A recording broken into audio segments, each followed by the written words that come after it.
देख रहे हैं अवाम के उठाए गए सवालात, हालत हाज़रा पर तबसरों, तज्जियों, खबरों पर मुहित program news line Rita Saifi के साथ।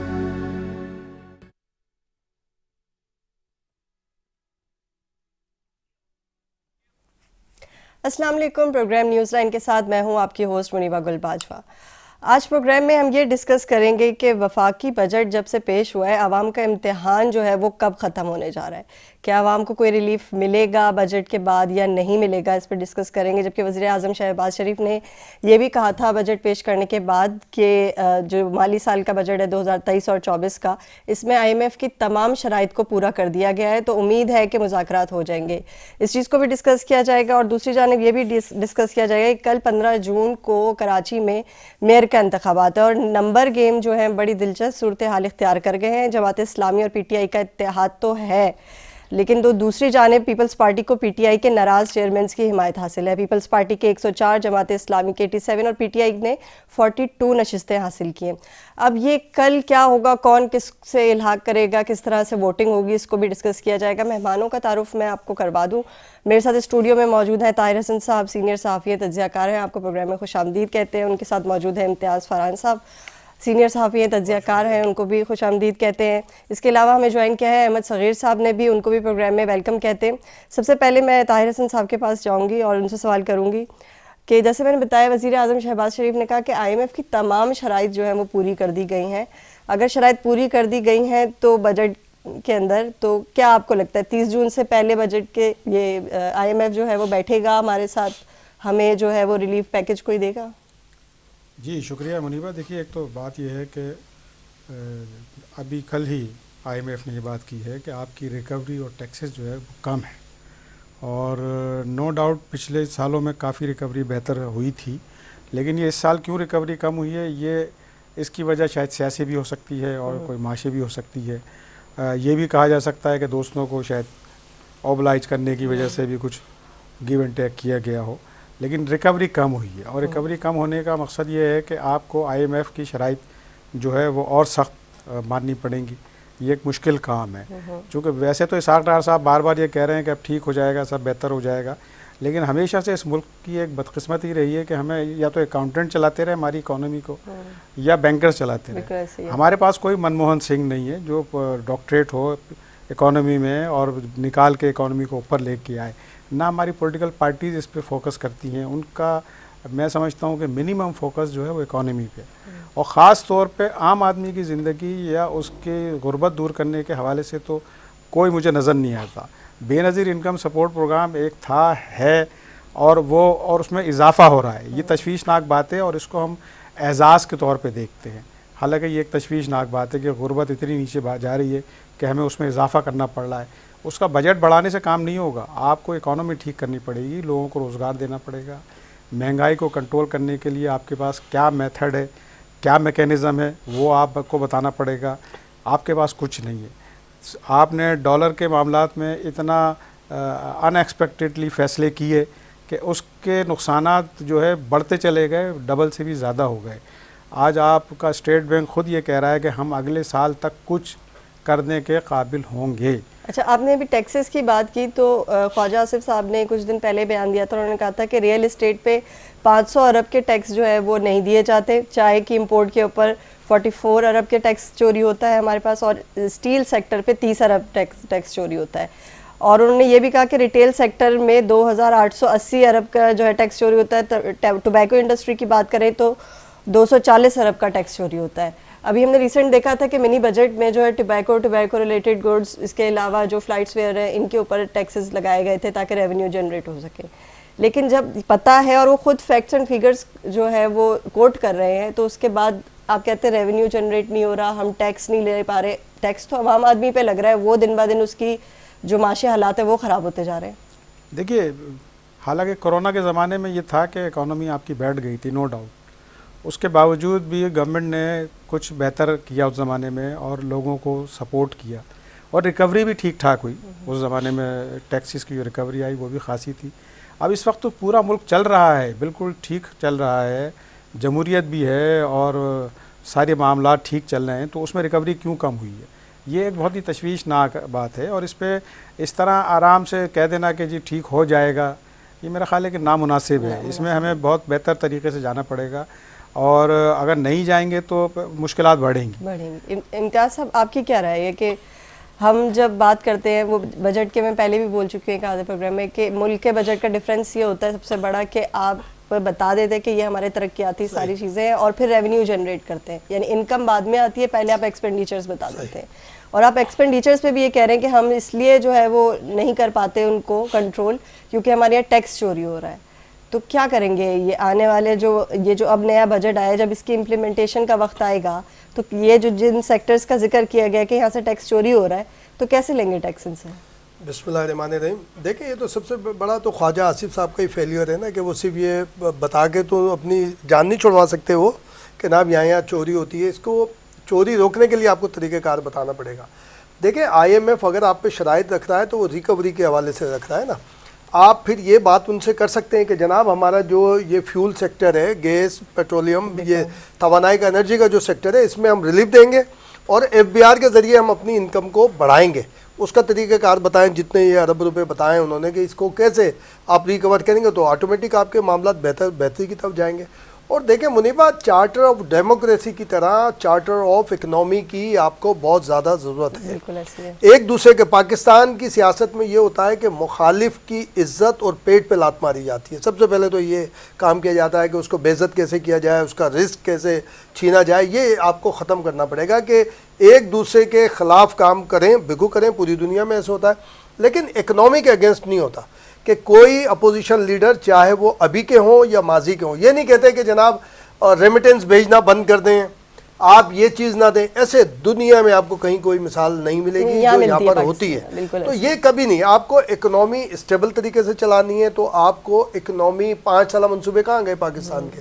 भाई बनाए ना 5 साल मंसूबा जो कंटिन्यू करे, आगे तक चले, या इसके मुतबादिल कोई चीज़ लेकर। इम्तियाज़, आप बिल्कुल सही कह रहे हैं। हमारे जितने भी बिजनेस कम्युनिटी से बात होती है, KCCI हो, FPCCI हो, काटी वाले हो, इन लोगों ने बजट से पहले मुतअद्दिद बार जो है वज़ीर आज़म से बात की है, सागडार से बात की, अपनी जो है वो तजावीज़ पेश की गई, लेकिन लगता नहीं है, क्योंकि वो मायूसी नज़र आए बजट के बाद भी सारे लोग। कभी आप जी बिल्कुल। तो उनके जो बिजनेसेस हैं वो बहुत बुरे तरीके से जो है डाउनफॉल का शिकार हुआ है। कई इंडस्ट्रीज़ बंद हो गई हैं, आपका रॉ मटेरियल नहीं आ रहा। अगर हम कोई फिनिश गुड जो है एक्सपोर्ट भी करते तो इम्पोर्ट करते हैं उसका रॉ मटेरियल, LCs नहीं खुल रही। कार्ड के ज़रिए आप पेमेंट कर लें, एक सोल्यूशन ये इन्होंने निकाला कि भी जुलाई के बाद जो है बैंक्स बैठ के सेटल कर लेंगे, जब तक आप एक जो डेबिट कार्ड है उसके थ्रू आप पेमेंट्स कर लें। तो ये शॉर्ट टर्म सॉल्यूशंस की बात करते हैं। उनसे भी जब भी बात हो, वो ये कहते हैं कि 5 से 10 साल का एक चार्टर ऑफ इकोनॉमी आप बनाएं, उस पर आप साइन करें तो शायद हमारे माशी हालात जो है वो सही हो।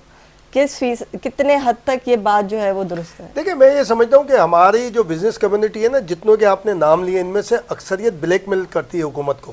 पॉलिसीज कभी देखा इन्होंने अवामी पॉलिसी दी है, आप मिनिमम सैलरी ले आए, ये हाई कोर्ट में चले जाएंगे, सीधे सुप्रीम कोर्ट में चले जाएंगे, और अपने मुनाफे के अंदर कोई प्रॉब्लम हो तो मुझे और आपको, मीडिया पर्सनस को मुख्तलिफ खबरें दे के वो हाइप बनाते हैं, फिर हुकूमत से कहते हैं कि हमें ये बेनिफिट दिया जाए, ये सारी चीज़ें ली जाएं।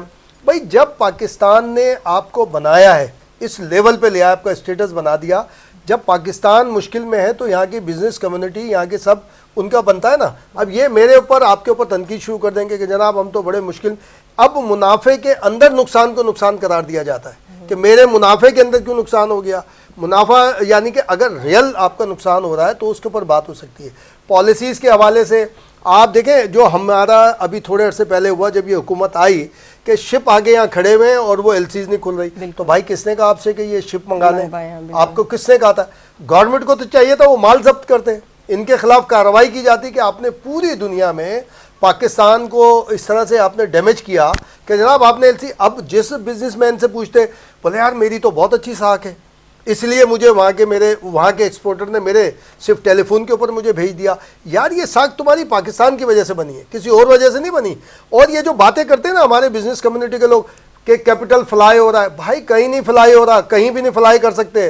जो मज़े यहाँ पर है ना, जो टैक्सेस बचाने के, जो आप बांग्लादेश में चले जाएं, कितने गए बांग्लादेश यहाँ पे, जो हमारे बिजनेस कम्युनिटी के लोग बोलते थे कैपिटल फ्लाई हो गया जी, बांग्लादेश चला गया, कैपिटल फ्लाई हो गया दुबई में आपका पैसा पार्क होता है, उस तरह इन्वेस्टमेंट नहीं होता। आप पार्क इसलिए कर देते हैं, आप समझते हैं यहाँ पर महफूज है आपका पैसा करके, लेकिन वहाँ पे टैक्सेस आपके आप पूरे नहीं देते क्या वहाँ पे सारी, यहाँ क्यों नहीं देते आप? यहाँ दें, उसके बाद हुकूमत से आप क्लेम करें, आवाम से क्लेम करें आके कि जनाब ये हमें ये फैसिलिटीज़ चाहिए। यहाँ इससे उल्टा होता है कि जनाब अब सोलर की मिसाल के तौर पे बात हुई, लेकिन सोलर का अगर आप बजट में देखें तो सोलर पे छूट ही छूट है अगर आप लेकिन उसके बावजूद वो कह रहे हैं कि जनाब हमारी एलसीज नहीं खुल रही है, हमारी ये नहीं। तो भाई इसको आप कम से कम कुछ एक अरसा पाकिस्तान के लिए भी तो काम कर लेना, पाकिस्तान के लिए भी बात कर लें कि सोलर, आप बैटरीज की बात करेंगे वो बैटरी के ऊपर आ जाता है। आप जब शिपमेंट की बात करेंगे कि गाड़ियों के ऊपर रियायत दी गई है, तो गाड़ी वाले जो आप उसमें एक नई चीज़ आ जाएगी, आपसे मुझसे खबरें चलवाएंगे वो कि बड़ा मसला हो गया, ये रुक गया वो। मैं तो मुनीबा, मेरी हो सकता है गलत डिमांड हो, मैं तो हमेशा ये रिक्वेस्ट करता हूँ कि अशियाए खुर्दो नोश की भी खबर चैनल्स पे चलाना, मीडिया पे चलाना बंद कर दें, ये सब सही हो जाएगा। उसकी वजह यह कि मैं अभी बैठ के बोलता हूँ यार दूध 240 बिक रहा है और चीनी जनाब 300 रुपये बिक रही है, दूसरे दिन 300 रुपये बिक्री होती है, 240 रुपये बिक्री होती है, कोई रियलिटी नहीं है। अब चिकन का रेट देख लें मिसाल के तौर पे, परसों मैंने ये देखा कि चीफ सेक्रेटरी ने और उन्होंने कहा यार ये देही इलाकों में चिकन की कीमत कम क्यों है, यहाँ क्यों है ज़्यादा है। आज मैं देख रहा था 470, 72, वही जो कल 500-600 पे लगी हुई थी, आज उसमें। इसका मतलब ये यार क्या चिकन क्या रोज़ाना कोई क्या ब्रेकफास्ट में तब्दीली करती है आपकी कि आज मैंने मटन खाना है, आज मैं बटर स्लाइस खाऊंगी, आज ये आपकी रूटीन की वही है ना यार। आप जब कोई और चिकन के पहले फीड का मसला था जो वो भी गलत था, अगर वो आ भी गया, उतर गए जहाज, फीड बन गई, अब क्या? अच्छा सोयाबीन की खबर भी मुनीबत आपसे और मुझसे चलवाए, आपसे मुझसे बना मीडिया से, वो इश्यूज भी मीडिया ने हाइप किया था, बिल्कुल ऐसे ही है, बहुत सारी चीजें। या मुझे एक ब्रेक की कॉल दी जा रही है। अहमद साहब मैं आपके पास आऊंगी, जरा मैं एक ब्रेक ले लूं, या छोटी सी कमर्शियल ब्रेक है, कमर्शियल ब्रेक के बाद आपको दोबारा ज्वाइन करते हैं।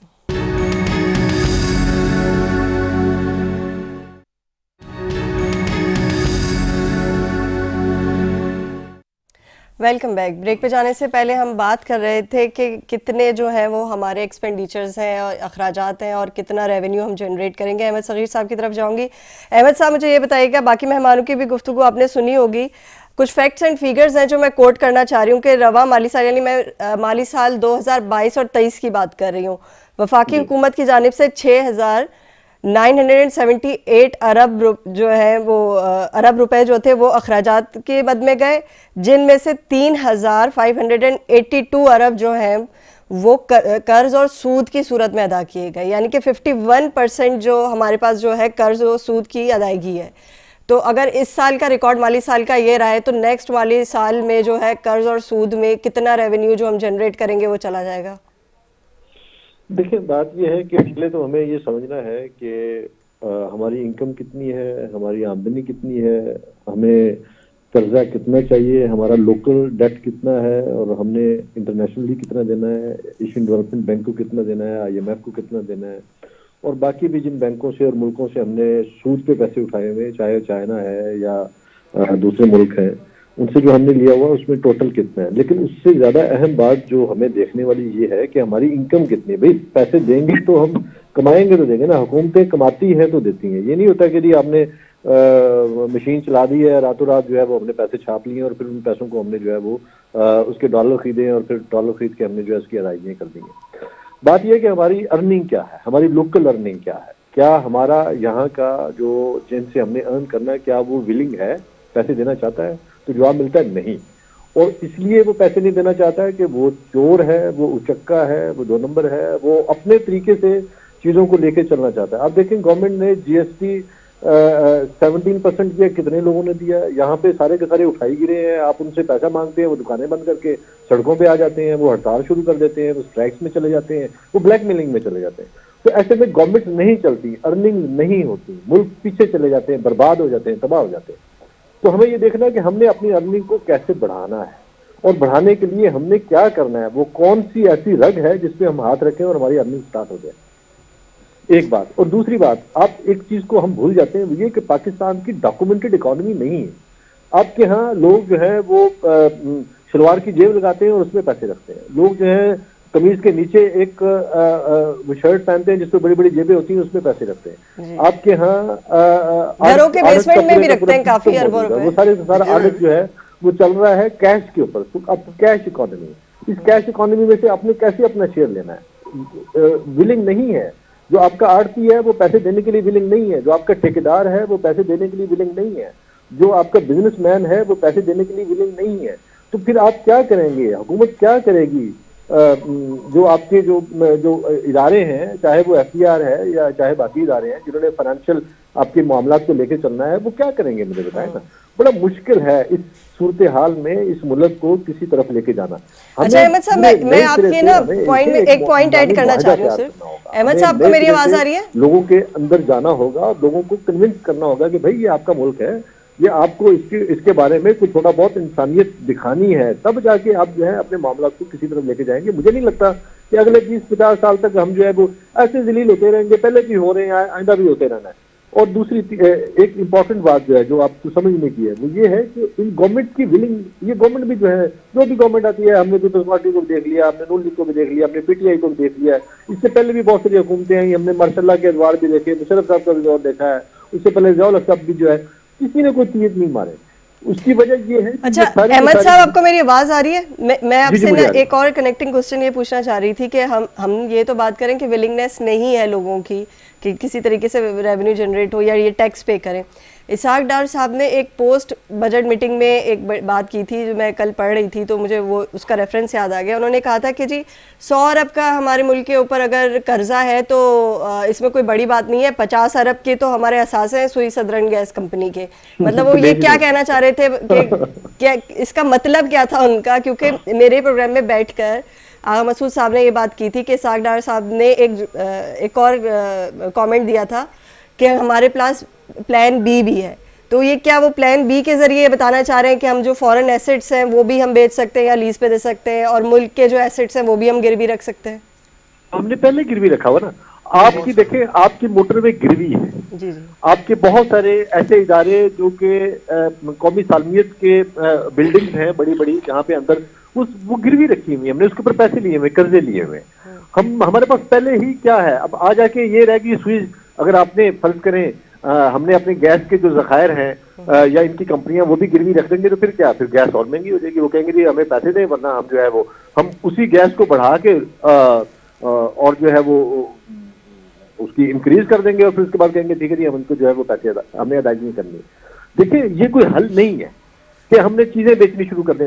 ये ऐसे हो सकता है कि किसी घर में आपके पास जो है वो नहीं, तो आपने घर का सामान उठा के बेचना शुरू कर दिया। पहले आपने इसके फर्नीचर बेचा है, फिर आपने जो है वो लेकिन उन्होंने इंडिया तो दिया ना, उन्होंने इंडिया दिया कि फॉरेन एसेट्स का प्लान बी में। और फिर ये वाला इनका कमेंट कि जी 100 अरब कर्जा है तो 50 अरब की तो हमारी सुई गैस का ही असास है।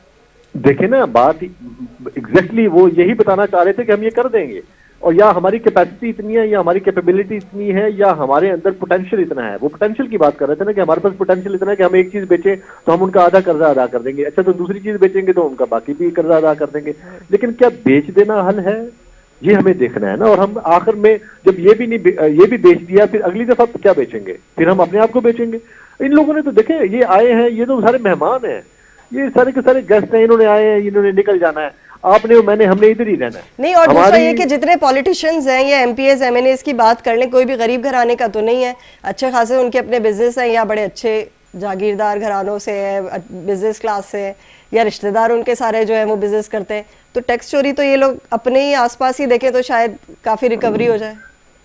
देखिए आपकी बात बिल्कुल बजा है। ये जितनी भी आपकी पॉलिटिकल एलीट है, ये सारी की सारी ये वो वाले खानदान है जिसका बाप जो है वो एमएनए था तो बेटा एमपी है, बाप मिनिस्टर था तो बेटा प्रोविंशियल मिनिस्टर है, किसी का भाई जो है वो इख्तिदार में था तो उसका दूसरा भाई इख्तिदार में है। ये सारी की सारी आपकी पॉलिटिकल एलीट है जो चंद खानदानों के अंदर से ट्रैवल करती हुई हम तक पहुंचती है।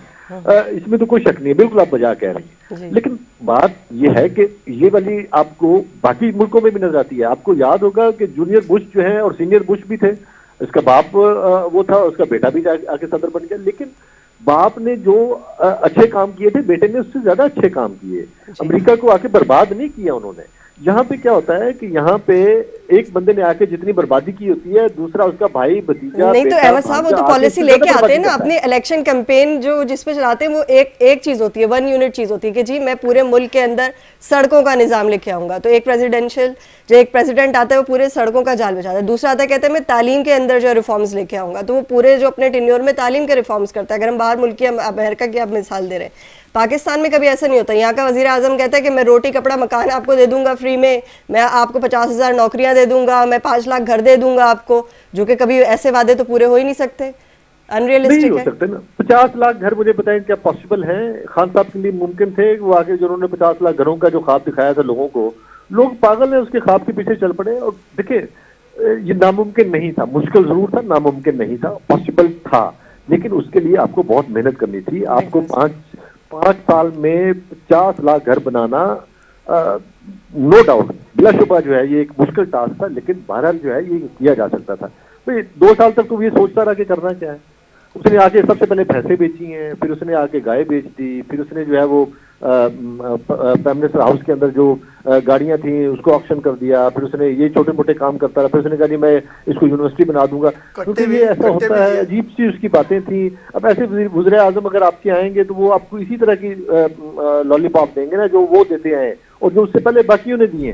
तो मैं नहीं समझता कि इन लोगों के ऊपर जो है वो हमें तकिया करना चाहिए। हम बतौर सहाफ़ी हमारा ये फर्ज है और जो हम पूरा भी करते हैं और अदा भी करते हैं कि हमने अवेयरनेस कर सकते हैं, हम बकवास कर सकते हैं, वो हम बोल बाल के चले जाते हैं, इनके कान पे जूं भी नहीं रेंगती ना रेंगनी है। ये सारी की सारी जो है ये इनके अपने फायदे हैं, अपने मफादात हैं, अपने इनके टास्क हैं। ये आते हैं यहाँ से पैसा समेटने के लिए। अभी फरहान कह रहे थे ना कि पार्क किया जाता है जाके वहाँ पे दुबई के अंदर, बिल्कुल पार्किंग दुबई में भी है, पार्किंग साउथ अफ्रीका में भी है, पार्किंग आप देखें कि कहाँ कहाँ पे है, किन मुल्कों के अंदर जो है वो पैसा पार्क होता है आपका जाके, और फिर वहां से आगे कैसे ट्रैवल होता है, किन किन मुल्कों में जाके फैक्ट्रियां लगती हैं, किन मुल्कों के अंदर जाके जो है वो उसकी बाकायदा वो होती है। आप देखें कि दुनिया के अंदर बहुत सारी जगह ऐसी जहाँ पे जुआ खेला जाता है, और वो जुआ खेलने वाली जगह जो है वो बाकायदा आपकी जो ब्लैक मनी है उसको वाइट करता है, क्योंकि पैसा ट्रैवल करके वहां पे जाता है। अब मोंटी कार्लो जो है एवरीबॉडी नोज कि वहां पे वो जुए के सबसे बड़े अड्डे हैं, और वहां पे पैसा आपके मुल्क से, ये बाकायदा स्टोरियां हैं जो यहाँ पे दी गई हैं, और वो वहां पे जाके पैसा जो है अच्छा वो पार्क होता है, ट्रैवल होता है, और फिर मेरे ख्याल से इनसे रब्ता मुनक़ता हो गया। ताहिर हसन साहब बात तो बिल्कुल ठीक कह रहे थे अहमद साहब के, हम जब बैठते हैं हम गुफ्तगू करते हैं तो इनके कानों पे जूं नहीं रही थी। मतलब ऐसा क्या किया जाए कि इनको सॉल्यूशन बताया जाए और इनको समझ भी आए कि ये सॉल्यूशन है, चलो एक अच्छी तजवीज़ आई है, इसको अप्लाई करके देखते हैं, शायद 75 सालों में कोई नया चेंज आ जाएगा हमारे मुल्क में। देखिए, एक तो माजी की हुकूमत के हवाले से जो बातें की उन्होंने वो बिल्कुल ठीक हैं, लेकिन ये ऑस्कर विनिंग अवार्ड एक फ़िल्म है जिसके प्रोड्यूसर और डायरेक्टर को तो पहले अवार्ड दिया जाए, ठीक है, ताकि हम आगे बढ़ सकें। दूसरी बात ये है कि जब हम मार्केट में इन्वेस्टर छोड़ते हैं पार्टियाँ दे के जाओ पार्टियाँ पालो और उसको आगे बढ़ाओ, तो वो पार्टियाँ किस बुनियाद पे पालेगा? वो इनकम टैक्स या टैक्स बचाने के लिए काम करेगा, बहुत सारे बेनिफिट लेने के लिए काम करेगा। तो हम ये सारे काम जब तक नहीं छोड़ेंगे, पॉलिटिकल पार्टीज़ को नेचुरल तरीके से डेवलप नहीं होने देंगे। और जहाँ तक इकोनॉमी का ताल्लुक़ है, इस पे फरहान की बात बिल्कुल ठीक है कि सारे इदारों को, सारी पॉलिटिकल पार्टीज़ को बैठ के एक एजेंडा बनाना चाहिए और उस एजेंडे से जो भी डेविएट करे उसको डिस्क्वालीफाई करके घर भेजे। तो अदरवाइज़ और कोई तरीका नहीं है हमारे पास इकोनॉमी को ठीक करने का। हम इसी तरह रोते रहेंगे, कोई बिज़नेस फ्रेंडली आएगा, कोई जागीरदार फ्रेंडली आएगा, कोई टेररिस्ट फ्रेंडली आएगा, और हम इसी तरह सफ़र करते रहेंगे। इम्तियाज़ साहब आप क्या कहेंगे, क्या हल क्या होगा? देखिए, हल ये हम सिर्फ पॉलिटिशियन को क्यों बोलते हैं? एफबीआर में क्या पॉलिटिशियन बैठे हुए हैं, या दूसरी इनकम टैक्स में पॉलिटिशियन बैठे हुए हैं? अमेरिका की अहमद भाई बात कर रहे थे तो ब्यूरोक्रेसी के साथ मिलके चल रहे होते हैं ना पॉलिटिशियन। ब्यूरोक्रेसी हो रही है तो ब्यूरोक्रेसी पीछे लगा के चला रही होती है वो, नहीं तो इनकी फाइलें मुझे और आपको दे देते हैं। बिल्कुल ऐसे जब कोई पॉलिटिशियन हाथ ना आ रहा हो ना किसी ब्यूरोक्रेट के, फाइल मुझे दे देगा, आपको दे देगा, इसके खिलाफ खबरें चलाओ, इसने ये किया तो आगे वो करे। देखिए, अमेरिका की बात करें ना, अमेरिका में पॉलिटिशियन हुक्मरान अपना सेक्रेटरी खुद लेकर आता है। यहाँ पर तो वही बैठा हुआ है, उसको पता है कुछ नहीं होगा।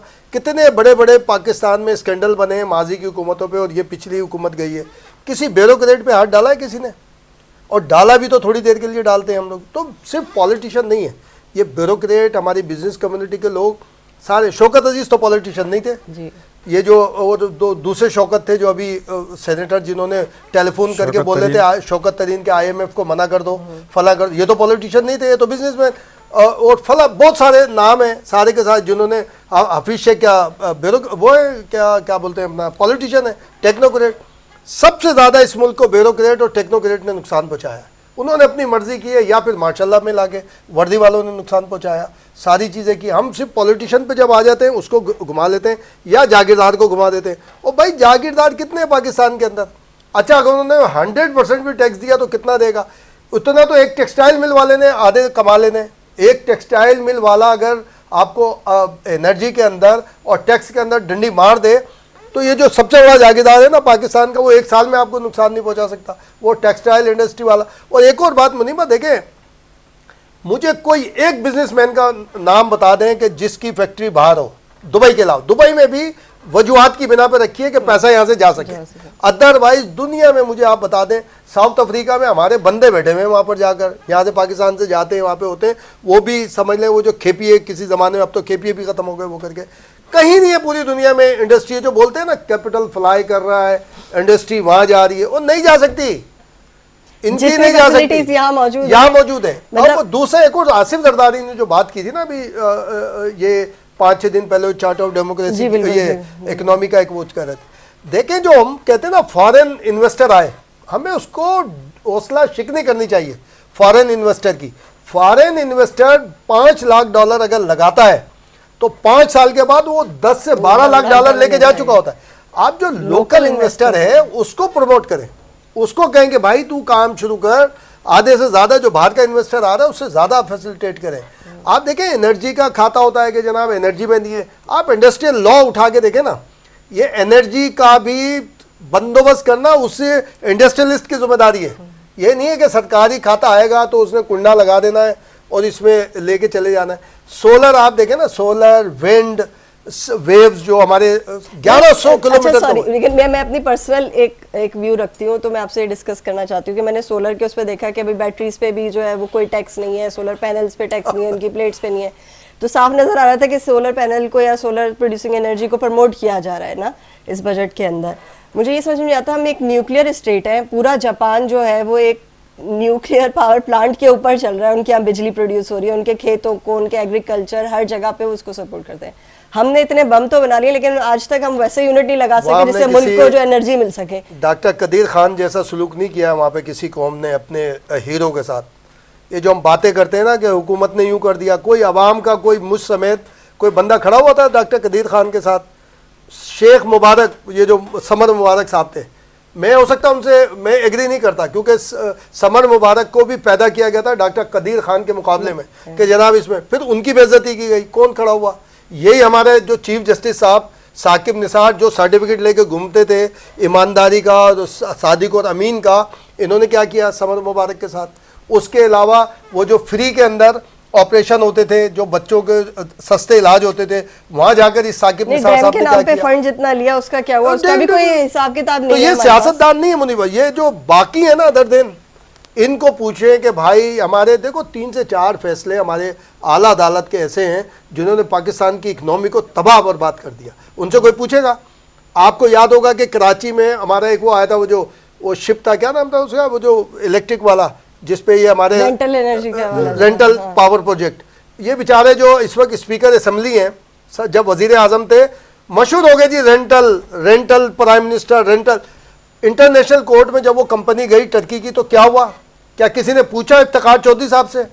क्या पूछा किसी ने सुप्रीम कोर्ट के चीफ जस्टिस से, उस वक्त के चीफ जस्टिस से, कि जनाब ये जो आपका फैसला हुआ इसकी वजह से एक तो रेंटल पावर प्रोजेक्ट से आप 1 यूनिट बिजली नहीं ले सके और पैसे पूरे पे करने पड़े, उसके बाद आपके खिलाफ दंड आ गया, आपके खिलाफ पेनल्टी आ गई, वो तो टर्की ने भी करनी पड़ी। अच्छा मैं बस मेहरबानी दोनों मेहमानों से भी पूछना चाहूंगी, क्या आपको क्या सॉल्यूशन नजर आता है कि आवाम को जो है वो रिलीफ किस तरीके से मिल सकता है इस सूरत हाल में? करंट सिचुएशन की बात करें जहां हमें 1000 प्रॉब्लम्स नजर आ रही हैं, ना कोई एक सिंगल पॉलिटिकल पार्टी भी नहीं है कि जिसके पीछे लोग फॉलो कर सके, डिवीजन ऑफ वोट्स भी हमें नजर आ रहे हैं।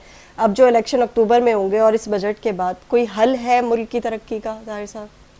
देखिए एक तो सबसे बड़ी बात तो इसमें यह है कि नेकनियती, असल बात तो यही है। कि हम सिर्फ अपने लोगों की भलाई ना सोचें, पूरे मुल्क और कौम की भलाई सोचें। और बिल्कुल इसी तरह तमाम लोगों पे ये अप्लाई होता है, चाहे बिजनेसमैन हो, चाहे ब्यूरोक्रेट हो, चाहे जजेस हो या कोई और हो, इन सब पे अप्लाई होता है। हमें सबको सिंसेरिटी से कम से कम ये तय करना होगा। लेकिन ये तो मोरल वैल्यूज हो गई ना। मैं कह रही हूँ कोई ऐसा रियलिस्टिक हल है कि जिसके ऊपर जो है हम बात कर सके या हम हल पेश कर सके, क्या कोई रियलिस्टिक हल है? देखिए, अगर आप बैठ जाएं, ये सारे एक साथ बैठ जाएं, यही एक बड़ा मैसेज होगा। और उसके बाद बैठने के लिए तैयारी नहीं है कोई, किसी से कहता है कि हमारे मुज़ाकरात फलानी जमात से नहीं हो सकते। देखिए 9 मई से पहले क्या सूरत हाल थी पाकिस्तान की? जी बिल्कुल। जब 9 मई को स्टेट ने फैसला कर लिया कि अब सीधा करना है, तो सीधे किया नहीं किया? हाँ, तो 9 मई वाला फैसला हमारी इकोनॉमी के साथ भी करना पड़ेगा हमारे स्टेट को। अगर ये हुकूमत नहीं कर पा रही तो रियासत उठे, रियासत कहे कि ये होना है। आप यकीन करें सारी की सारी चीज़ें जो है ना ऑटोमेटिक सही होना शुरू। देखिए मैं और आप सारे टैक्स दे रहे हैं। अहमद भाई जो एक बात कर रहे थे ना, ये बिजनेसमैन और बड़े बड़े लोग टैक्स, मैं और आप होटल में खाना भी खाने जाएं कभी फैमिली के साथ, अच्छा खाना खिलाने जाएं तो पता ये चलता है, छुपा के बिल रखना पड़ता है कि उसके अंदर टैक्स इतना लगा होता है। आप साबुन लेने जाते हैं उस पर टैक्स है, आप किसी भी जाए, मैं और आप तो टैक्स दे रहे हैं। जो टैक्स चुरा रहे हैं वो बहुत बड़े बड़े लोग हैं, वो एक ही झटके में करोड़ों रुपए काट लें। तो मेरी एक तो सबसे बड़ी ये कि 9 मई की तरह स्टेट एक्टिव हो, इकोनॉमी पे एक्टिव हो कि भाई आपको फ़ायदा नहीं हो रहा ना, आप घर पे बैठ जाएं यार, आप छोड़ दें कारोबार, छोड़ दें, आप घर पे जाके बैठें, उनकी जगह किसी और को मौका दें। और जो आपकी मिनिमम वेजेस है ना, मिनिमम वेजेस पाकिस्तान में महंगाई नहीं है, तनख्वाहें कम है, आप इनकी तनख्वाहें बिल्कुल बराबर कर दें जैसे दूसरे कंट्रीज के अंदर है। हम बांग्लादेश के बराबर तो चल नहीं रहे मिनिमम सैलरी के ऊपर, हम तो और तो बहुत दूर की बात। अफगानिस्तान हमसे आगे, अफगानिस्तान में डॉलर कितने का है। और दूसरा मुनीबा देखें, हो सकता है हमारी असेसमेंट गलत हो, पाकिस्तान में अफगान ट्रांजिट और ड्राई पोर्ट्स बंद करने पड़ेंगे आपको, या तो उनको चेक करना पड़ेगा सख्ती के साथ, नहीं तो ये 2 काम खत्म करने पड़ेंगे जब जाके आपका। ड्राई पोर्ट में होता क्या है, यहाँ से गया कंटेनर में बंद, नवाबशाह में खुल गया, यहाँ से गया हब में खुल गया, यहाँ से गया मुल्तान और वापस आ गया। बहुत इजी है इनके। कराची का बिजनेसमैन जो मंगा रहा है बेचारा वो रुसवा हो रहा है, वो उसको 5 रुपए की पड़ रही है। जो ड्राई पोर्ट से वापस भेजा वो 3.5-4 की। अफगान ट्रांजिट ने आपको कितना तबाह किया हुआ है।